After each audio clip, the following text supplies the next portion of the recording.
She did not move for a long time. The document was still on the table. The phone was still face down. The city outside was doing what the city always did.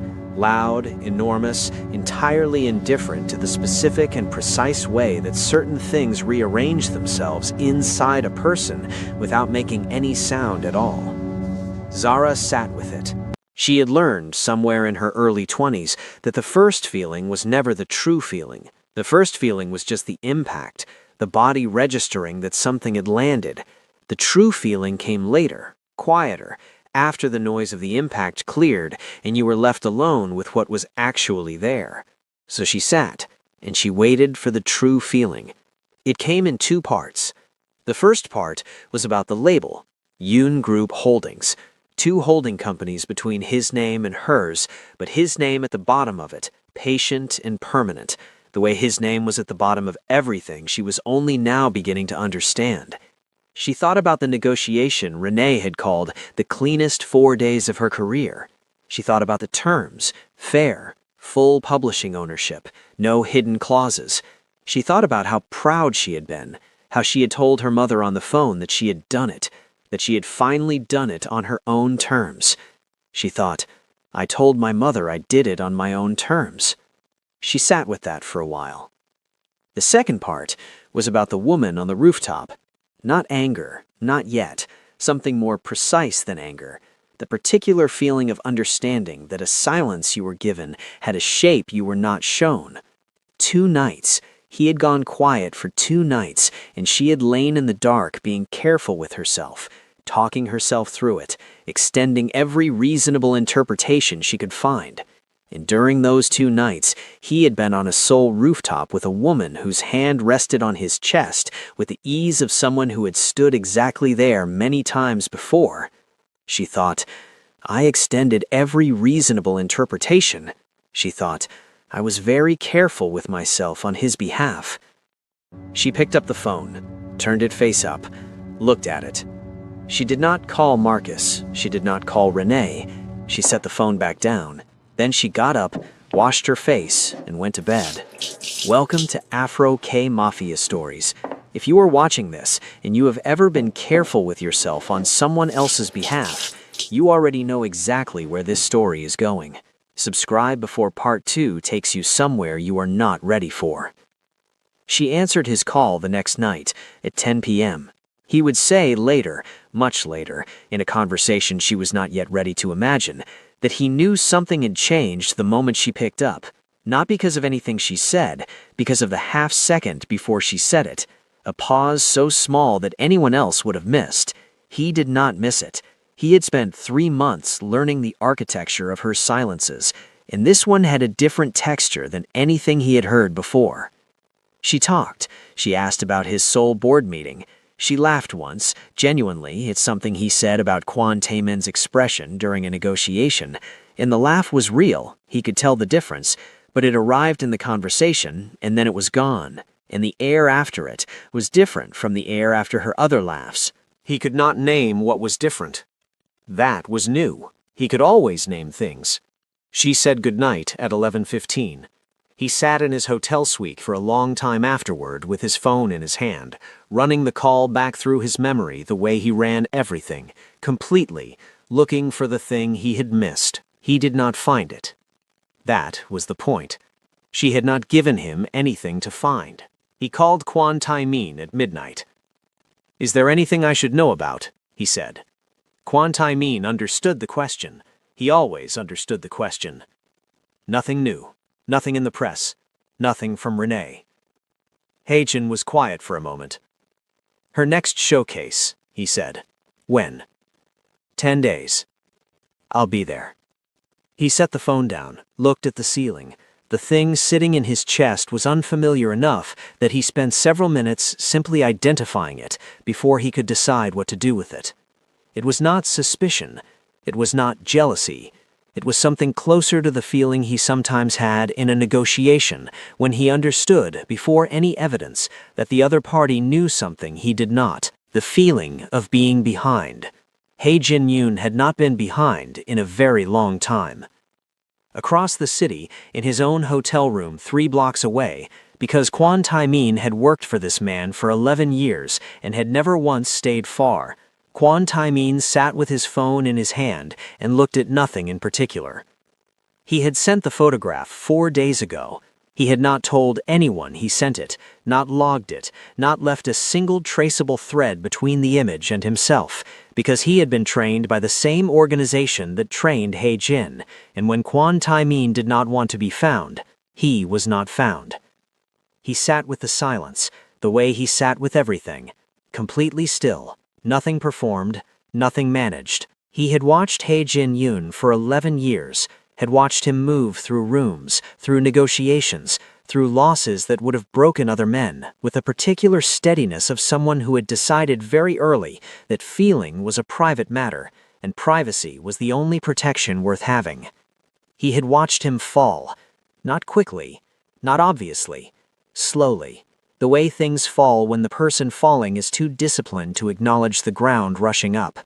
A redirected call, a showcase attended on rearranged time, white flowers with no card. 3 months of 10 p.m. calls that He Jin had stopped pretending were professional before the end of the first week. He Jin Yoon had watched all of it, and he had understood, with the cold clarity of a man who loved something enough to protect it from itself, that Zara Widmore was not the problem. The problem was what He Jin was becoming in her direction. Open, known, wanting to be known, willing to be seen in front seats and lobby cameras and entertainment journalists with a calm that said, "I have made my decision," as if the organization that bore his name would simply wait while he made personal decisions about what kind of man he wanted to be.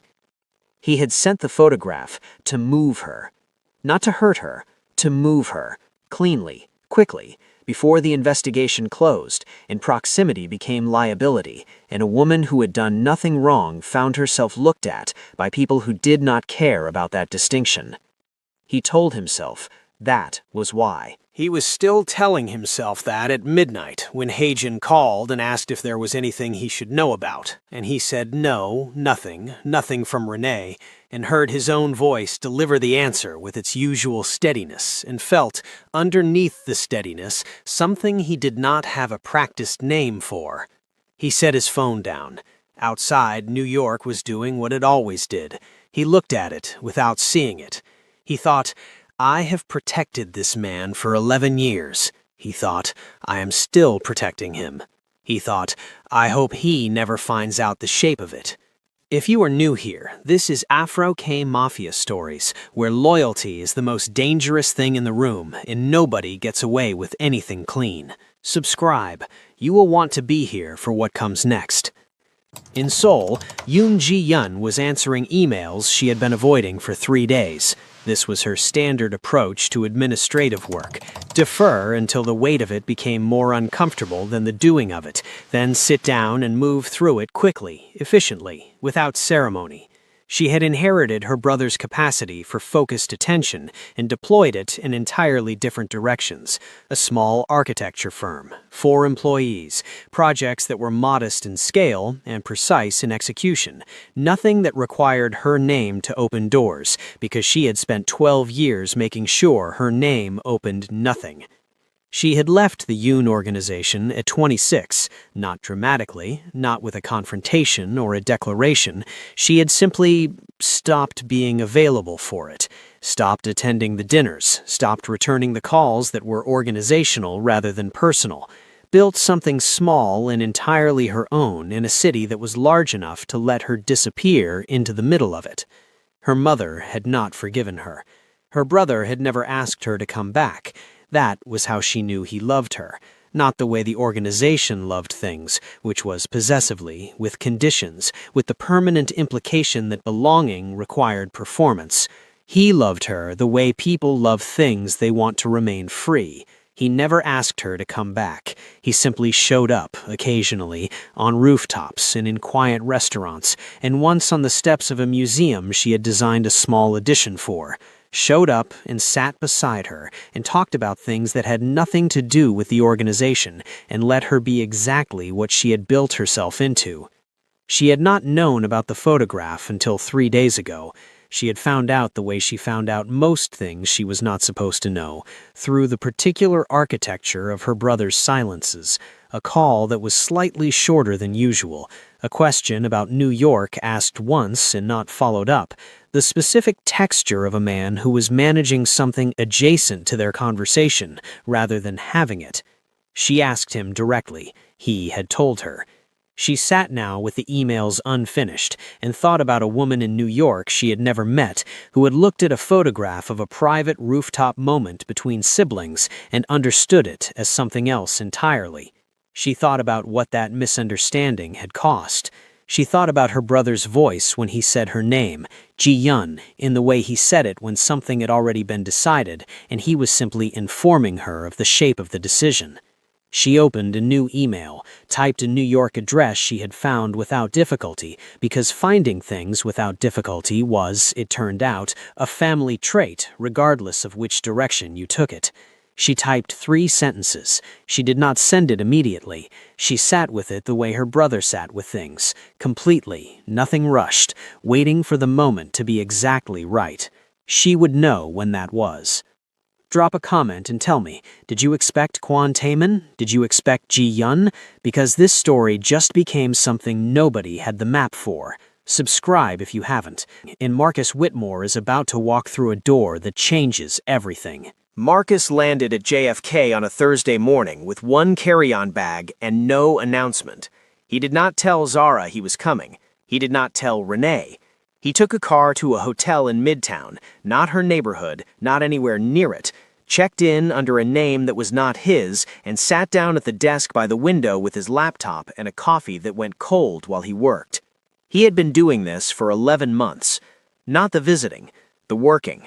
The particular kind of work that had no job title attached to it anymore, that existed in the space between what he used to do for the government and what he was doing now for reasons that had started professional and become, somewhere in the last 4 months, something he could no longer keep in the professional category without lying to himself about it. He opened 3 windows, cross-referenced 2 documents he had been building since January, added a new entry, a corporate filing out of Luxembourg, flagged 2 days ago by someone he trusted more than he trusted most institutions, that connected a young group shipping interest to a money movement pattern his team had been tracking for the better part of a year. The pattern was almost complete. That was the problem. When a pattern like this became complete, decisions had to be made. Not about the organization, about the people adjacent to it. About how much proximity was too much proximity, and what happened to the people who had been standing too close when the walls came in. He thought about Zara. He closed the laptop, stood up, looked out the window at Midtown moving below him with its usual aggressive indifference. He had let this go further than he should have. He knew that. He had made a professional calculation in January that his sister's connection to Hae-jin Yoon was observable, trackable, something that could be monitored carefully and kept separate from the investigation's main architecture. He had told himself that was true for 4 months. He had stopped being able to tell himself that about 6 weeks ago. Because 6 weeks ago, he had been on the phone with Zara at 9 p.m. and she had laughed at something, genuinely, unguarded, the laugh she had had since she was 9 years old that she could not perform even if she tried, and he had understood, in the specific way that older brothers understand things they would rather not, that his sister was in love, and the man she was in love with was the subject of the most significant organized crime investigation his team had run in 3 years. He picked up his phone, sent 1 message to a number saved under a hardware store name. In position. Moving to secondary timeline. The reply came in 40 seconds. Confirmed. Handle the personal element first. He put the phone in his pocket, picked up his cold coffee, drank it anyway. He had 48 hours before the next phase moved whether he was ready or not. He needed to talk to his sister. This is Afro K Mafia Stories. Marcus Whitmore has been the steady one, the reliable one, the brother who always showed up.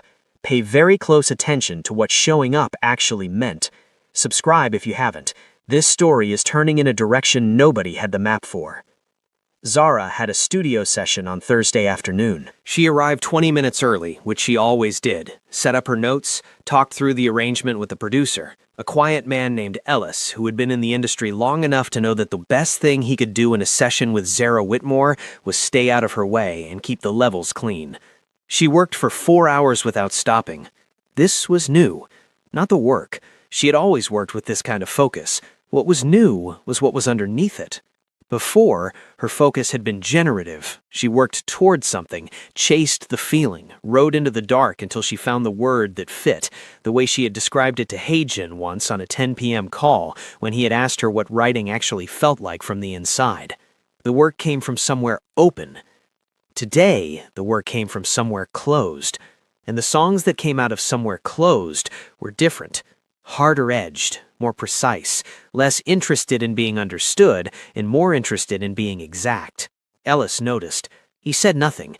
He was a man who understood that a session that was working was not a session you interrupted with observations, but she caught him looking at her once across the glass with an expression she recognized. The expression of someone watching something costly happen in real time. She recorded 3 songs in 4 hours. 2 of them were the best things she had written in 2 years. She packed up at 6, stood outside the studio on a west side street with the late afternoon light doing something complicated with the buildings, and she thought about calling Renee, thought about calling her mother, thought about the 10 p.m. call that was 4 hours away, and what she would and would not let into her voice when she answered it. Her phone buzzed. Marcus. A single line. I'm in the city. Can I come over? Not a question. Marcus did not ask questions when he already knew the answer. She typed back, I'll be home by 7. She stood on the street for another moment. Something in her chest had been sitting at a particular angle for 4 days. Not grief exactly, not anger exactly, something more architectural than either of those, like a load-bearing wall that had shifted slightly and was now holding everything at an angle she had not chosen and could not correct until she understood what had moved it. She thought she was about to find out. He arrived at 7:15 with food from the Senegalese place on her block that she had mentioned once, 8 months ago, in a conversation about their mother's cooking. He had remembered. That was the thing about Marcus. He remembered everything and deployed the memory exactly when it would land with the most weight. They ate. They talked about small things, their cousin's new apartment in Houston, a film Marcus had watched twice on the flight without fully understanding why, the particular way New York smelled in April that neither of them had ever successfully described to anyone who had not experienced it themselves. She waited. He let her wait, which told her the thing he had come to say was significant enough that he was not going to rush toward it. At 8:30, he cleared the table, came back, sat down, put his hands flat on the surface the way he did when he was about to say something he had prepared. I need to tell you something, and I need you to let me finish before you say anything. She looked at him. Okay? I didn't run a background check on Heijin Yoon, Marcus said. Not the way I told you. I ran it as part of something I've been working for 11 months, a federal investigation, organized crime, money movement across 4 jurisdictions. He paused. Heijin Yoon is not the target, but he is significantly connected to that organization and has been for most of his adult life. And when this investigation closes, and it is going to close, Zara, it is weeks away from closing, everyone connected to that organization is going to be examined, hard, including anyone with a documented personal relationship with a primary person of interest.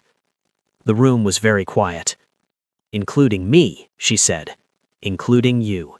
She looked at her hands on the table, then at her brother's face, steady, careful, the expression he wore when he was giving her information he owed her and feeling the full weight of the debt at the same time. 11 months, she said. Yes. You were working this when you first came to New York, when you ran his name. Yes. And you let me...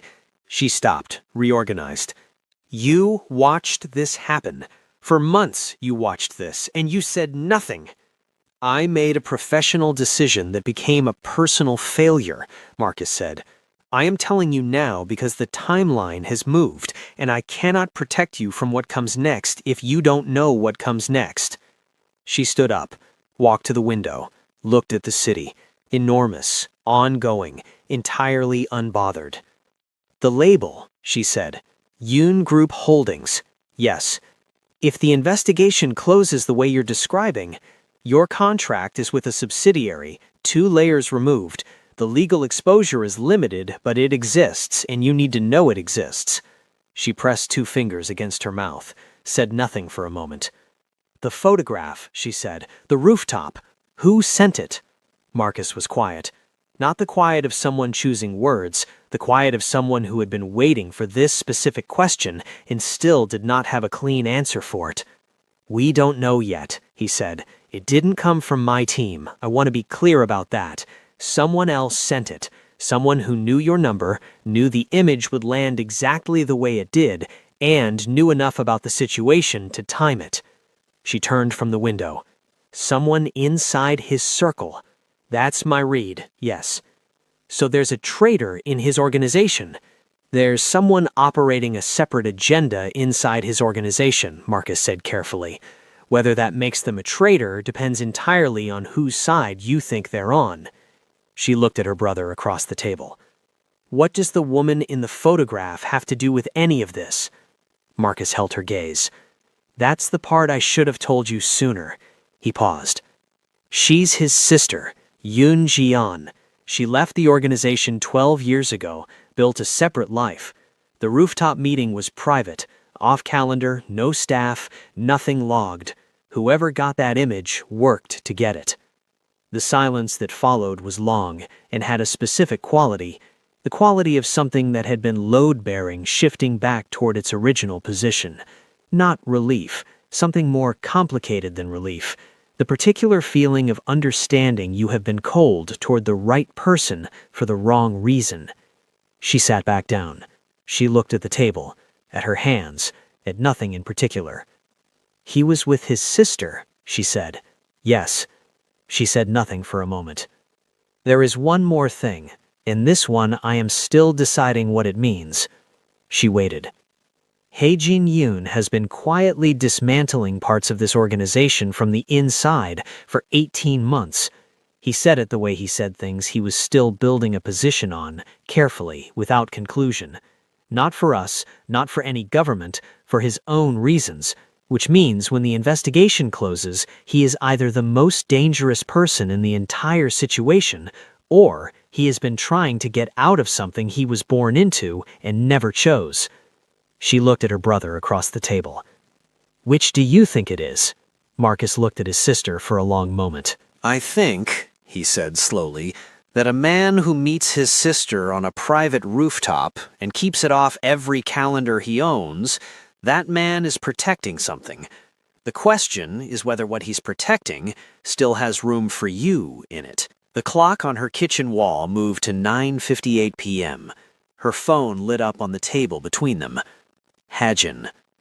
She looked at the screen, looked at Marcus, looked at the screen again.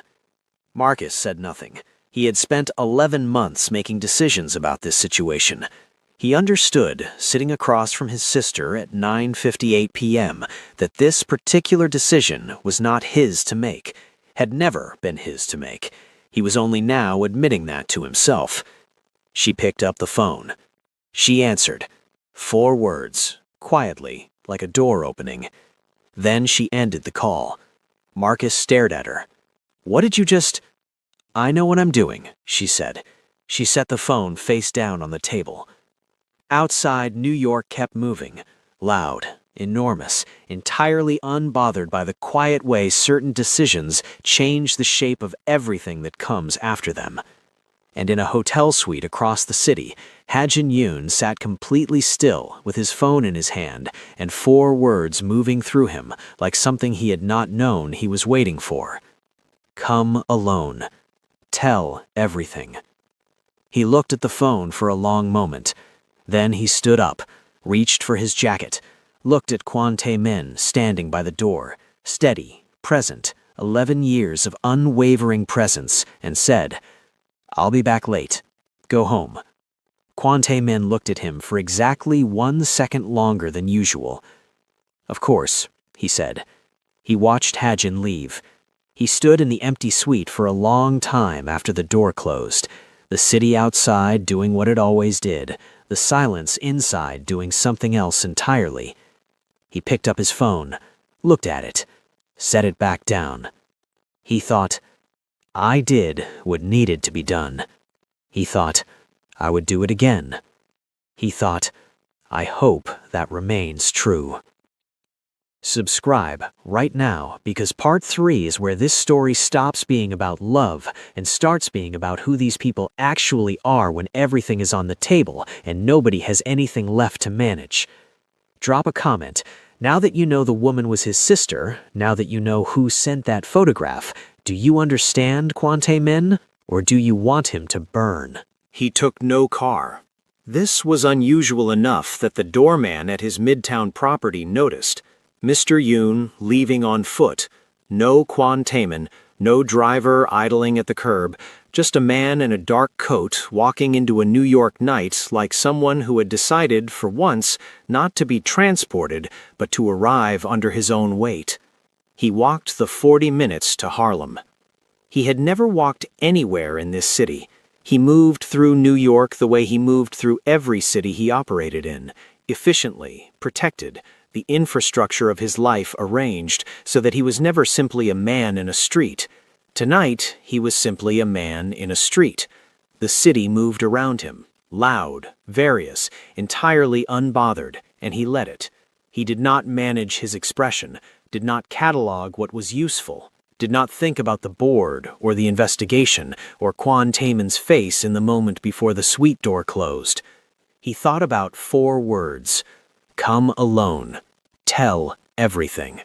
He had spent 40 years being careful about what he told, into whom, and in what order, and with what architecture built around the telling, so that nothing could be used against him, and nothing could be misread, and nothing could cost him more than he had already decided to pay.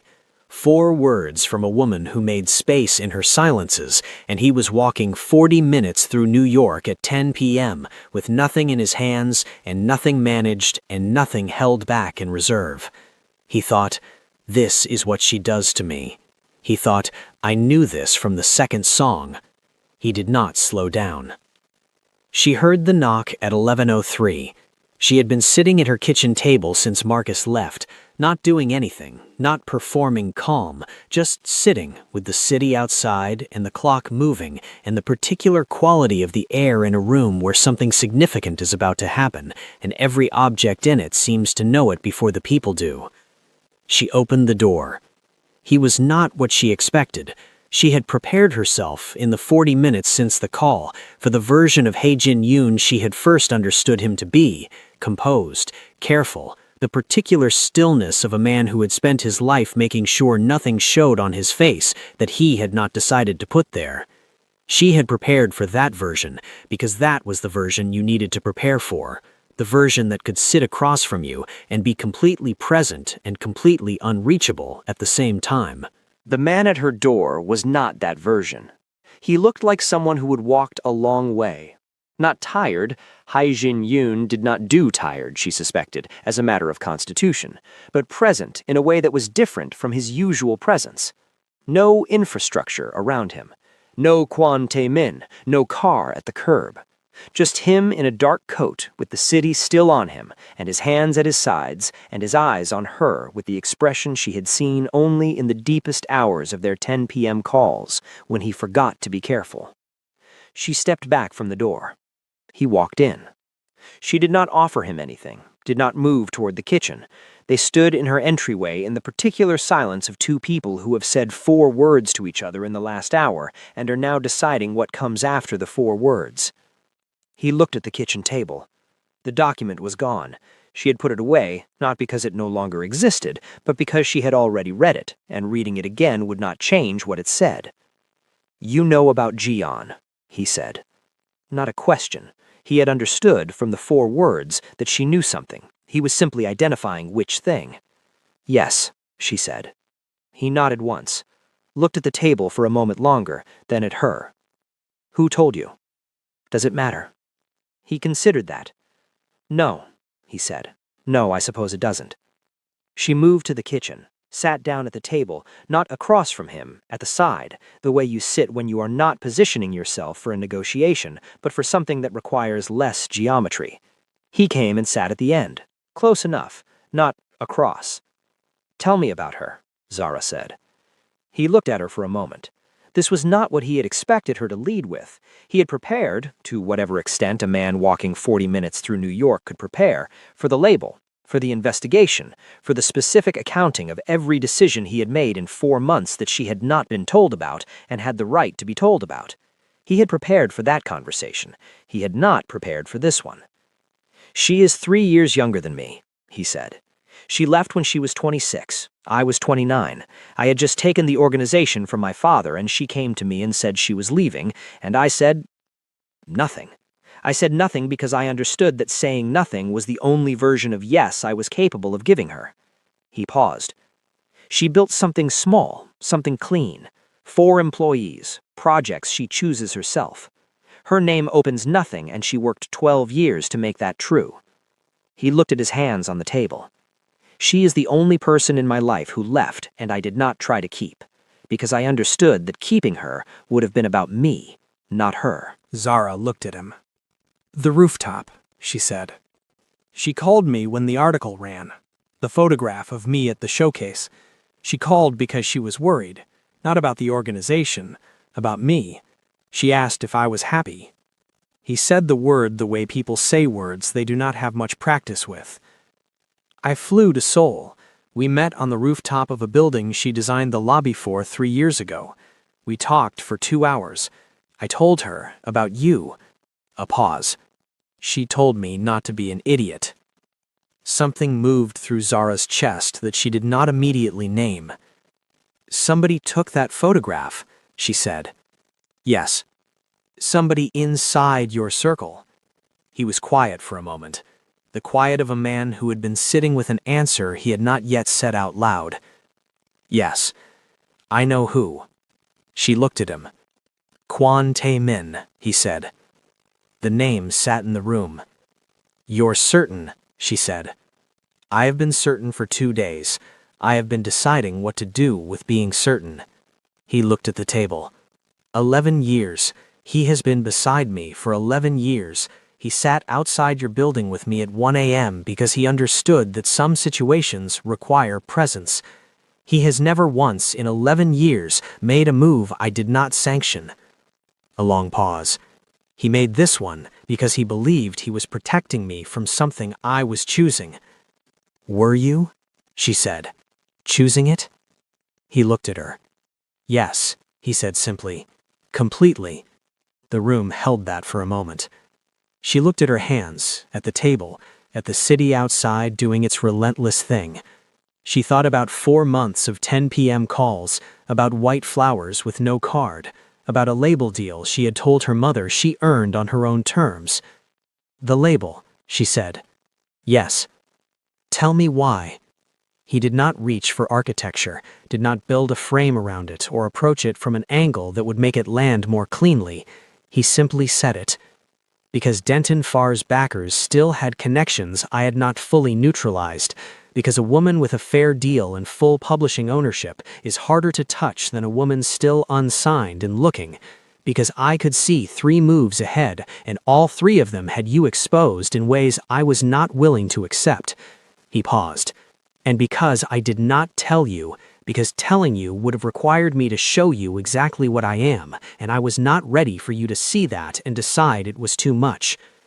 "So you decided for me," she said quietly. "Yes." "You protected me from the choice." "Yes."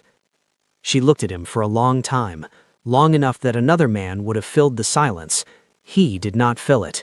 He had learned, somewhere in 4 months of 10 p.m. calls, that her silences were not invitations to speak. They were the thing itself, the processing, the real conversation happening underneath the one with words. She let it sit. Then she said, "I need to ask you something, and I need the answer to be true, not careful, not managed, true." "Yes," he said. "The organization, what you've been doing inside it for 18 months, are you trying to get out?" The silence that followed was the longest of the evening. He looked at her with the expression that had no performance in it, the one she had seen twice before, late in calls when everything else had fallen away. Open, unguarded, slightly terrifying in the way that genuinely honest things are terrifying. "I have been trying to get out," he said, "since the night I heard you sing." She looked at him. "That is the first thing," he said, "that I have told you, that I have told nobody alive." The clock on the wall moved. The city outside kept going. Everything in the room was very still. She reached across the table, not for his hand, not yet, not quite, just toward him, her fingers resting on the table between them, an open door, his to walk through or not. He looked at her hand. He placed his over it. Neither of them said anything for a moment. Then her phone buzzed on the counter. Face up this time. She had stopped turning it face down. A message. Unknown number. The same unknown number. She looked at it across the room without moving. He followed her eyes. "What is it?" he said. She stood up slowly, crossed to the counter, picked up the phone. One line. No image this time, no document. Just a name she recognized, a name that should not have been in any message sent to her phone from any number, known or unknown, because it was the name of a person who had never been connected, publicly, officially, in any documented way, to Hae-jin Yoon or his organization, or anything adjacent to either. A name that connected two worlds she had believed were entirely separate. Her face did something she could not control. Hae-jin was already standing. "Zara." She turned, looked at him, looked at the phone in her hand. "How well," she said carefully, "do you know my brother?" The room stopped. Outside, New York kept moving, enormous, indifferent, loud, entirely unbothered by the specific and precise moment when two people look at each other across a kitchen and understand simultaneously that the story they thought they were in is not the story they are actually in. Hae-jin looked at her. His expression was, for the first time in 4 months, completely unreadable. "Tell me what it says," he said quietly. She looked at the name on her phone. She looked at him. "It says," she said, "that Marcus Whitmore is not investigating your organization." A beat. "It says he built it."